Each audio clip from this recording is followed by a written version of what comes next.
అందరికీ నమస్కారం అండి. నేను మీ doctor Katamreddy Kaushik Reddy, consultant clinical and intervention pulmonologist at Medicover hospital Nellore. మరి ఈరోజు ఈ ప్రెస్ మీట్ పెట్టడానికి కారణం ఏంటంటే, ఒకరికి ఆయాసం వచ్చింది అంటే ఎంత కష్టపడతారో అనేది మనకు తెలుసు. అదే ఒక చిన్న పిల్లకి ఆయాసం వచ్చిందని ఆ పాప ఎంత కష్టపడిందో అనేది మనం అడ్రస్ చేయడానికి ఈరోజు పెట్టాము. సో ఈ ఎందుకు ఆయాసం వచ్చింది అంటే, ఒక పాపది యాక్చువల్గా సత్య పేరు, ఒక 5 years పాపకి. అయితే పేషెంట్ కావల్ నుంచి వచ్చారండి. సో కావల్లో యాక్చువల్గా ఒక 1 week బ్యాక్ వాళ్ళు ఒక హాస్పిటల్కి వెళ్ళారు. హాస్పిటల్కి వెళ్ళినప్పుడు వాళ్ళు ఇనిషియల్గా ఒక ఎక్స్రే తీశారండి.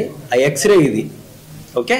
సో ఈ ఎక్స్రే పరంగా చూసుకున్నామంటే ఈ రైట్ సైడ్ ఊపిరితిత్తులు బాగుంది, లెఫ్ట్ సైడ్ ఊపిరితిత్తులు మొత్తం కొలాప్స్ అయిపోయింది. ఓకే. సో ఇలాగ ఆయాస పడుతుంది ఈ పాప అని చెప్పేసి మన దగ్గరికి రిఫర్ చేశారండి. సో ఈ రిఫర్ చేసినప్పుడు మనం ఎక్స్రే చూసి ఊపిరితిత్తుల్లో ఏదో ప్రాబ్లం ఉంది, అందుకని ఊపిరితిత్తులు లెఫ్ట్ సైడ్ ఊపిరితిత్తులు మూసుకోబోయాయి అనేసి ఇమీడియట్ గా మా దగ్గర ఉన్న పీడియాట్రిషియన్ డాక్టర్ ఉదయకీర్తి మేడంకి చూపించి, సో దాని తర్వాత ఎమర్జెన్సీగా మధ్యాహ్నం వస్తే ఒకసారి ఏంటి అనేది ఒక సిటీ స్కాన్ చేసామండి. సిటీ స్కాన్ చేసినప్పుడు ఆ లెఫ్ట్ సైడ్ ఊపిరితిత్తుల్లో పాపకి ఒక ఫారెన్ బాడీ అంటే విదేశీ పదార్థం అది ఏంటి అని ఇరుక్కొని పోయింది లెఫ్ట్ సైడ్ లో. సో మేము ఇమీడియట్ గా మా కాడ ఉన్న అత్యాధునిక పరికరాల్లో బ్రాంకోస్కోపీ అనేది అంటే ఊపిరితిత్తుల ఎండోస్కోపీ.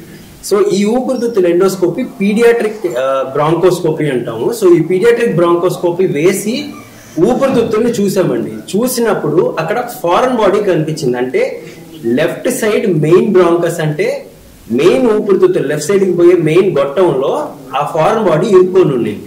సో ఈ ఫారెన్ బాడీ ఇరుక్కోవడం మనం చూసినప్పుడు మనం ఏం చేస్తామంటే ఫస్ట్ ఫారెన్ బాడీని తీయాలి, లేకపోతే ఏమవుతుందంటే లోపల ఇన్ఫెక్షన్ వచ్చేస్తుంది. సో ఆ లెఫ్ట్ సైడ్ ఊపిరితిత్తులు ఇంకా పని చేయకుండా పోతుంది. సో మనం ఏం చేసామంటే ఒక ఫోగాటి బెలూన్, ఆ బెలూన్ వేసి ఫారెన్ బాడీని బయటికి తీసామండి. ఆ ఫారెన్ బాడీ తీసినప్పుడు ఏంటి అని మనం చూస్తే అది ఒక్కపొడి అంటే బీటిల్ నట్.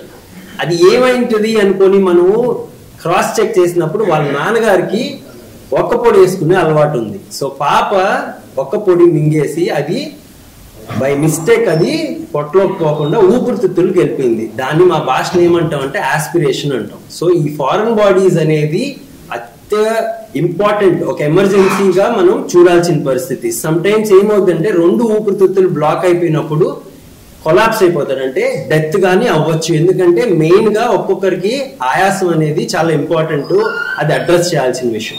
సో ఈ ఫారెన్ బాడీస్ ని మనం యాక్చువల్ గా పేరెంట్స్ చూస్తుండాల. సో ఏదైనా పాపకు తెలియదు అదేంటి అనేది, పోయినా చెప్పుకోలేని పరిస్థితి.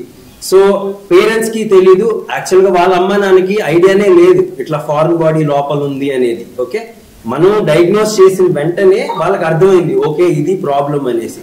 సో ఇది ఎందుకు ఇంపార్టెంట్ అంటే ఒక 5 year పాపకి మనం బీటిల్ నట్ అనేది లోపల లెఫ్ట్ సైడ్ ఊపిరితిత్తుల్లో ఉంది కాబట్టి మనం బ్రాంకోస్కోపిక్ ప్రొసీజర్ చేసి బయటికి తీసాం. ఇంపార్టెంట్ ఏంటంటే ఎర్లీ డయాగ్నోసిస్, అంటే ఎంత తొందరగా మనం కనిపెడతామో అంత తొందరగా వైద్యం ఇచ్చినప్పుడు ఏ ప్రాబ్లం ఉండదు. ఫారెన్ బాడీ అనే పర్స్పెక్టివే ఎమర్జెన్సీ ప్రొసీజర్ అండి. ఓకే, సో ఇప్పుడు మా పీడియాట్రిషియన్ మేడం ఉదయకీర్తి గారు చెప్తారు, దాని తర్వాత మా రంగా సార్ వచ్చి అనస్థెటిస్ట్ ఇక్కడ. సో మనం ఎలా కేసు హ్యాండిల్ చేసామని. నమస్తే అండి, నేను paediatrician doctor Udayakeerthi from Medicover hospital Nellore. ఇందాక సార్ ఎక్స్ప్లెయిన్ చేశారు ఆల్రెడీ ఆ బేబీ గురించి, what all she has gone through, ఎందుకు ఆ సిచ్యువేషన్ వచ్చింది అని. సో నేను మెయిన్గా పీడియాట్రిక్ ఏజ్ గ్రూప్లో ఫారిన్ బాడీ ఆస్పిరేషన్ అనేది ఎంత ఇంపార్టెంట్, ఎందుకు అంత అర్లీగా ఇంటర్వ్యూన్ అవ్వాలి అనేది చెప్తాను. సో ఇది ఆల్మోస్ట్ ఈ పాప డయాగ్నోజ్ అయ్యేటప్పటికి it was 2 weeks. So 2 weeks నుంచి పాప కంప్లైంట్స్ ఉన్నాయి. సో ఆస్పిరేషన్ అనేది ఎప్పుడో 2 వారాల క్రితం జరిగింది. సో కొన్నిసార్లు ఏమవుతుంది అని అంటే అది ఆల్రెడీ ఒక లంగ్లో కాకుండా ఇంకొక సైడ్ వెళ్ళిపోయింది కాబట్టి బేబీకి లైఫ్ థ్రెటనింగ్ ఈవెంట్స్ అంటూ ఏమీ జరగలేదు. Suppose it is the big foreign body, అది మెయిన్ ట్రెకియాలోనే ఉండిపోయింది అనుకోండి, ఒక్కోసారి అది లైఫ్ థ్రెటనింగ్ ఈవెన్ డెత్ కూడా అయ్యే ఛాన్సెస్ ఉంటుంది. సో యూజువల్లీ ఈ అవేర్నెస్ ఎందుకు అంటే పేరెంట్స్ ఈ age group particularly 3 to 5 years age గ్రూప్లో చాలా పర్టికులర్గా నోటీస్ చేస్తూ ఉన్నారు పిల్లల్ని. సో అది ఎక్స్ప్లోరేటివ్ ఏజ్ గ్రూప్, వాళ్ళకి ఎంతూజియాజం ఉంటుంది, ఏం జరుగుతుంది ఏంటి, ప్లస్ పేరెంట్స్ కానీ చుట్టుపక్కల వాళ్ళు కానీ ఏం చేస్తున్నారు అది ఇమిటేట్ చేస్తూ ఉంటారు. సో ఎందుకు ఆ పాప బీటిల్ నట్ తీసుకునింది అంటే ఫాదర్ని చూస్తూ ఉంది, సో తీసేసుకునింది. సేమ్ థింగ్ సాఫ్ట్ ఆబ్జెక్ట్స్ అనుకోండి, అవి స్వాలో చేసేస్తారు. Hard objects only betel nut అనే కాదు, డ్రై ఫ్రూట్స్, పీనట్స్ యూజువల్ ఇవి ఉంటాయి ఫారిన్ బాడీస్ లాగా.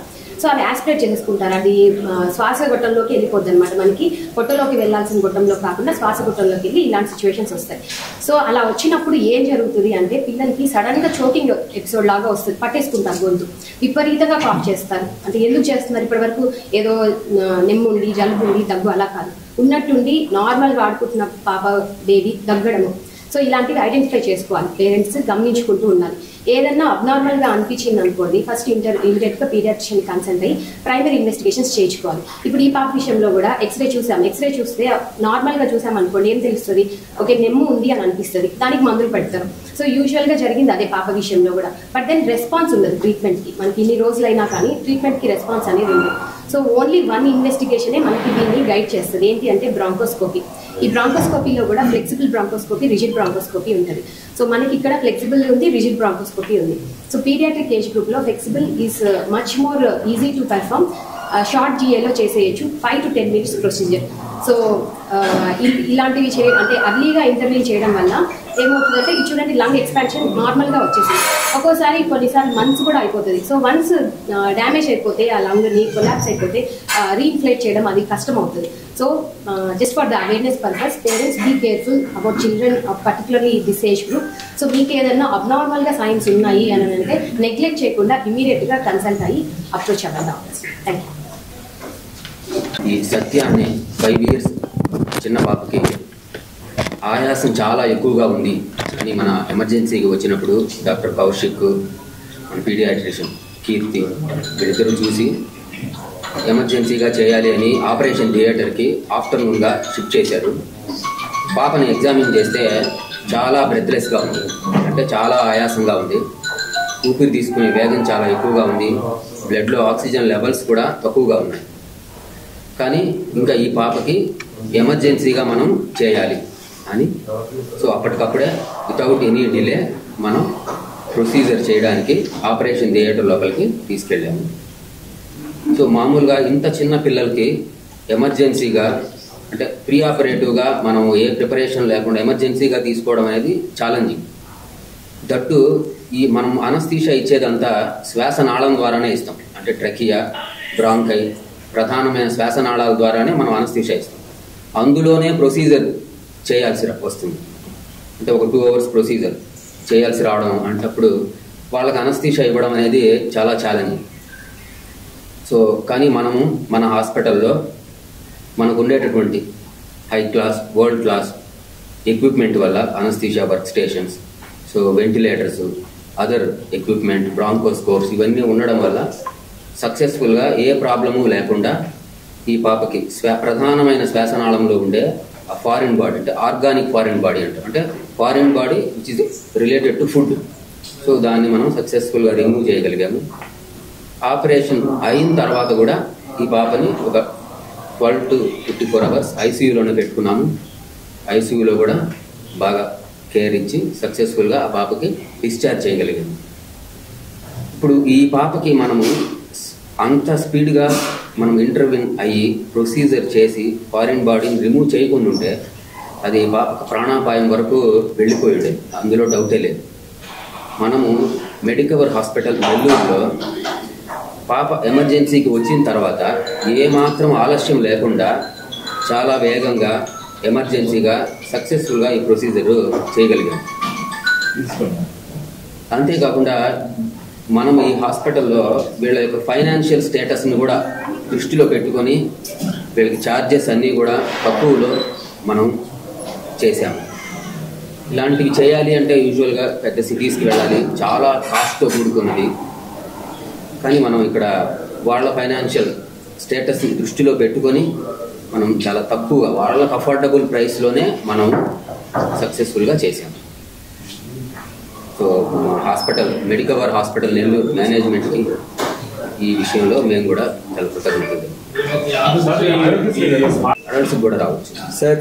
బేసిక్గా ఇది మా 4వ ఫారెన్ బాడీ అండి మేము చేసిన దాంట్లో మీరు అడిగిన పాయింట్ ఏంటంటే పెద్దవాళ్ళు ఇప్పుడు కొన్ని మంది దీర్ఘకాలికంగా దగ్గు ఉంది అన్నప్పుడు మనం ఒక కాయ పెట్టుకుంటాం, నోట్లో పెట్టుకుంటారు, కరక్కాయ అంటాం దాన్ని. కొన్నిసార్లు నిద్రపోయేటప్పుడు వాళ్ళు పెట్టుకొని పడుకుంటారు. సో అలాంటివి కానీ అప్పుడప్పుడు ఊపిరితిత్తుల్లోకి వెళ్ళిపోతాయి. మేము ఇక్కడ ఎన్కౌంటర్ చేసిన దాంట్లో ఒక తాత 65 years old, ఆయనకి చికెన్ బోన్ లెఫ్ట్ సైడ్లో ఇరుక్కోబోయింది.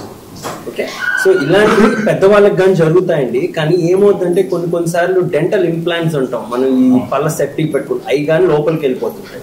సో ఫారెన్ బాడీ ఏదైనా లోపల లేని మనం కానీ లోపల పెట్టుకున్నాం అంటే అది ఫారెన్ బాడీ అవుతుంది. సో అలాంటి విషయంలో చిన్నపిల్లలైనా సరే పెద్దవాళ్ళైనా సరే అట్ ద మోస్ట్ ఎర్లీగా మనం డయాగ్నోస్ చేయడం వల్ల మనకి అడ్వాంటేజ్ ఉంటుందండి. సో ఇప్పుడు ప్రతి ప్రొసీజర్ అంటే ప్రతి ఊపిరితిత్తులకు సంబంధించిన ప్రతి ప్రొసీజరు ఇప్పుడు మనం నెల్లూరు మెడికవర్లో చేస్తున్నాము. విత్ హై క్లాస్ ఫెసిలిటీస్ ఉన్నాయి, ప్లస్ అత్యాధునిక పరికరాలు ఉన్నాయి, with good team and backup. So ఇది వెరీ ఇంపార్టెంట్ అండి. బ్యాకప్ లేనిదే ఏమీ ఎక్కడా చేయలేము. అది మనం మెట్రోపాలిటన్ సిటీస్ అని అనుకుంటున్నాం ఇప్పుడు వరకు, కానీ ఇప్పుడు ప్రతిదీ మన నెల్లూరులోనే అవైలబుల్ ఉంది. సో మీరందరూ యూటిలైజ్ చేసుకోవాలా. సో కైండ్లీ ఏ ప్రాబ్లం వచ్చినా సరే తొందరగా డయాగ్నోస్ చేసుకోవాలంటే మీరు మా దగ్గరికి రావాలి. ఓకే సార్, దీనికి ఆరోగ్యశ్రీ లేదా? సో మీరు అఖిల, మాది వచ్చేసి కావలి మండలం, నెల్లూరు జిల్లా, జలదింకి మండలం, కట్టుపల్లి గ్రామం. పాపకి ఒక 10 రోజుల నుంచి బాగాలేదు, కానీ మేమైతే మామూలు కడుపులో నొప్పి అనుకున్నాము. అలా అని ముందు అక్కడ కావలో చూపించాము, కానీ ఇక్కడ కుదరదన్నారు. మళ్ళీ నెల్లూరుకి వచ్చాము, ఒక 4 హాస్పిటల్ తిరిగాము, కానీ పాప మాత్రం బతుకుదు. అమ్మాయికి నెమ్ము ఎక్కువ అయిపోయింది, అంటే ఒక సైడు ఊపిరితిత్తు లేదు అని చెప్పారు. మేమైతే చాలా ఇది పడ్డాము. తర్వాత ఒక డాక్టర్ దగ్గరికి వెళ్ళిన తర్వాత ఇలా నాకు తెలిసిన హాస్పిటల్ ఉంది, మెడికవర్ హాస్పిటల్ ఉంది, అక్కడ కౌశిక్ రెడ్డి సార్ అని ఒక అతను ఉన్నాడు, నాకు తెలుసు, అతని దగ్గరికి వెళ్ళండి అన్నారు. సరేనని చెప్పి ఇక్కడికి వచ్చాము. ఇట్లా కౌశిక్ రెడ్డి సార్ని కలిసాము. ఇట్లా సార్ పాప ఇలా ఉందని సారు టెస్ట్లు అవి అన్నీ చేశారు. చేసిన తర్వాత పాప ఏదో మింగేసిందని వాళ్ళు చెప్పారు. ఇట్లా సర్జరీ చేయాలమ్మా అని చెప్పారు. సరే సార్ మీ ఇష్టం చేయండి, పాపకి ఏమి కాదు అంటే చేయండి అని అన్నాం మేము. సరే అని చెప్పి సర్జరీ చేసిన తర్వాత ఒక్క పొడి అనేది 4 పొలుకులు ఉన్నాయి అమ్మాయి కడుపు, అదే ఊపిరితిత్తులో. అవి తీసి చూపించారు. తీసిన తర్వాత పాప ఏమో చాలా అంటే అంతకుముందు బాగా లేదనమాట. కళ్ళు మూసేయడం, అంటే ఆయాసం ఎక్కువ అవడం. అసలు మేమైతే బతికిద్ది అనుకోలేదు. ఇలా మా పాప బతుకుంది అంటే కౌశిక్ రెడ్డి సార్ గారు మాత్రమే కారణం. ఇలా మా పాప ఇలా ఉందంటే జరిగి కూడా ఒక వారం అయింది అంతే, వారం కూడా కాలేదు. ఇలా మళ్ళీ 5 రోజులకి చెకప్కి రావాలంటే ఈరోజు వచ్చాము. ఈరోజు పాప ఇలా హుషారుగా ఇంత ఆడుకుంటుందంటే ఇది కౌశిక్ రెడ్డి సార్ వాళ్ళ అలా అయ్యింది. అంతేగాని మా పాప అయితే బతికిద్దని మాత్రం అనుకోలేదు. ఇక్కడికి వచ్చిన తర్వాతే మాకు నమ్మకం వచ్చింది. ఇక్కడికి వచ్చిన తర్వాత అంటే పాప ఇలా చూసిన తర్వాత బాగుంది అన్నారు సార్ వాళ్ళు. అసలు ఒక సైడ్ అయితే మా అమ్మాయికి నిమ్మనే అనుకున్నాం మేము కూడా. వాళ్ళందరూ అలా చెప్పేసరికి మాకు తెలియదు అలా మింగిందని. సార్ చెప్పిన దాకా మాకు అసలు అలాంటివన్నీ ఏం తెలియదు. సార్ చెప్పిన తర్వాత అర్థం చేసుకోవడం ఇలా మింగిందని. అసలు పాప అయితే కళ్ళు కూడా తెరవలేదు, కళ్ళు మూసేస్తే ఆయాసంగా అంటే పైకి కిందకి హార్ట్ ఎలా కొట్టుకుంటుందో అలా కొట్టుకుంటూ ఉన్నింది. సార్ వాళ్ళు ఇంక ఇక్కడికి రాగానే ట్రీట్మెంట్ మొదలు పెట్టారు. ఉదయం సర్జరీ జరిగింది, సాయంత్రం కల్లా మా పాప బాగుంది, ఇంటికి తీసుకెళ్ళమన్నారు. ఇంటికి తీసుకెళ్ళిన తర్వాత ఎలాంటి ప్రాబ్లం లేదు, చాలా బాగుంది. మళ్ళీ ఈరోజు తీసుకొని వచ్చాము, చెకప్ రమ్మన్నారు. ఈరోజు తీసుకొని వచ్చాం కౌశిక్ రెడ్డి సార్. కానీ ఇలా మా పాప బతుకుంది అంటే ఆ సార్ వల్లే కారణం. దయచేసి ఎవరైనా కానీ ఇలా మా పాపలాగా ఇలా కానీ ఉంటే తొందరగా హాస్పిటల్ తీసుకురండి. ఎందుకంటే మా పాపలాగా ఇంకొక పాపకి ఎప్పుడు ఎలాగ కాకూడదు. అందుకోసం నేను ఇట్లా మాట్లాడాలని అనుకుంటున్నాను.